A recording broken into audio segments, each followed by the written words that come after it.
প্রিয় স্নেহের ফোর্থ সেমিস্টারের ছাত্রছাত্রীরা, আজকে আমি যে বিষয় নিয়ে আলোচনা করব সেটি হচ্ছে তোমাদের যে পলিটিক্যাল সায়েন্সের জেনারেল পেপার রয়েছে CC4, সেই পেপার থেকে আমি তোমাদের অলরেডি একটি ভিডিও আমি পোস্ট করে দিয়েছিলাম। আশা করি তোমরা সেগুলো দেখেছো। সেখানে আমি 100% কমনযোগ্য সাজেশন দিয়েছিলাম 5 মার্কসের কোশ্চেন। আজকে আমি আলোচনা করব তোমাদের 15 নম্বরের যে প্রশ্নগুলো পড়তে হবে সেই প্রশ্নগুলো নিয়ে আলোচনা করব। তো ভিডিওটি প্রথম থেকে শেষ পর্যন্ত একটু মনোযোগ সহকারে শুনবে। তো তোমাদের স্টাডি মেটেরিয়ালও তোমাদের রেডি করা হয়েছে। তোমাদের বহু ছাত্রছাত্রী স্টাডি মেটেরিয়াল সংগ্রহ করেছে এবং তোমাদের অসংখ্য অসংখ্য ধন্যবাদ। তোমরাও ধন্যবাদ জানাচ্ছ আমাকে, তো আমিও তোমাদের ধন্যবাদ দেব একটাই কারণে, কারণ তোমরা অধীর আগ্রহে অপেক্ষা করে বসেছিলে। আমি তোমাদের বলেওছিলাম যে বই কিনে নাও, বই নিয়ে পড়ো। তোমরা একটাই কথা বলেছিলে, না স্যার আপনার নোটস এবং সাজেশানগুলো আমাদের চাই, আপনি দেরি হোক তবুও ভালো আপনি রেডি করে দিন। তো এরকম অনেক ছাত্রছাত্রী, প্রায় 1000 জনের উপরে ছাত্রছাত্রী তোমরা রিকোয়েস্ট করেছিলে। আমি আশা করি তোমাদের দিতে পেরেছি এবং বহু ছাত্রছাত্রী ফিডব্যাকও ভালো দিয়েছো, জানিয়েছো। আমি তোমাদের 4 দিন আগে 5 দিন আগে আমি হয়তো দিয়েছিলাম তোমাদের। তো তোমাদের আমি বলেও ছিলাম যে 4-5 দিনের মধ্যেও তোমরা কিন্তু ভালো করে পড়লে পুরো সাবজেক্টটা কভার করে নিতে পারবে। তোমরা অনেকেই বলছো আমার রেডি হয়ে গেছে, তো এইটাই আমার বড় পাওনা। এমনভাবেই রেডি করি আমি, ঠিক আছে, এবং নোটসগুলো রেডি করি যেগুলো পরীক্ষার 1 মাস নয়, পরীক্ষার 2 সপ্তাহ আগে পড়লেও তোমরা ভালো নাম্বার তুলতে পারবে। তো চলো দেখে নিই আমাদের প্রশ্নগুলো। 15 নম্বরের প্রশ্নগুলো দেখে নেবো আমরা।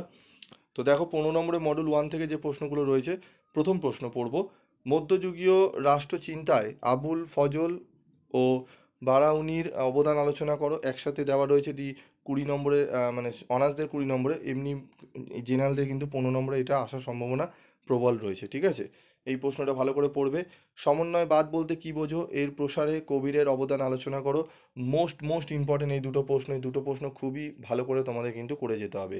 এর সাথে রয়েছে প্রাচীন ভারতীয় রাষ্ট্রচিন্তার বৈশিষ্ট্যগুলি আলোচনা করো, এবং এর সাথে রয়েছে ভারতের মধ্যযুগীয় রাষ্ট্রচিন্তার বৈশিষ্ট্যগুলি আলোচনা করো।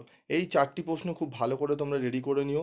আশা করি এই 4টি প্রশ্ন থেকে তোমরা 15 নম্বরের প্রশ্ন কমন পেয়ে যাবে। আমি খুবই কম প্রশ্ন রেখেছি, 4টি প্রশ্ন রেখেছি, এবং একদম লাস্ট মিনিটের পরীক্ষার 1 সপ্তাহ আগে আমি তোমাদের আরেকটি প্রশ্ন এখান থেকে দেবো। সেই প্রশ্নটি আমি তোমাদের বলে দেবো। সেই প্রশ্নটি একটু করে গেলে আশা করি তোমরা কমন পেয়ে যাবে, ঠিক আছে। এই 4টে প্রশ্ন একটু ভালো করে তোমরা কিন্তু দেখবে। তারপর রয়েছে দেখো আমাদের মডেল 2 থেকে যে 15 নম্বরের প্রশ্নগুলো পড়বো। প্রথম প্রশ্ন পড়বো, জাতীয়তাবাদ সম্পর্কে রবীন্দ্রনাথের দৃষ্টিভঙ্গি সম্পর্কে একটি টিকা লেখো। সমাজ সংস্কারক হিসাবে রামমোহন রয়ের অবদান আলোচনা করো। রাষ্ট্র সংক্রান্ত গান্ধীজির ধারণা বিশ্লেষণ করো। অত্যন্ত গুরুত্বপূর্ণ এই 3টে পরপর প্রশ্নই কিন্তু খুবই গুরুত্বপূর্ণ। তারপর রয়েছে বঙ্কিমচন্দ্র চট্টোপাধ্যায়ের জাতীয়তাবাদের ধারণার ওপর একটি টিকা লেখো। প্রশ্নটিও গুরুত্বপূর্ণ, ভালো করে পড়তে হবে তোমাদের, ঠিক আছে। এখানেও 4টি প্রশ্নই আমি রেখেছি। টোটাল 8টা প্রশ্ন আমি মডেল 1 এবং 2 মিলিয়ে দিয়েছি। আশা করি 8টা প্রশ্ন যদি ভালো করে পড়ো, মিনিমাম মিনিমাম 15 নম্বর দুটো তোমরা অ্যান্সার করতেই পারবে। 2 থেকে 3টে, মিনিমাম 2 বলেছি। 15 নম্বরে 2 তোমরা প্রশ্ন একদম 100% কমন পাবেই।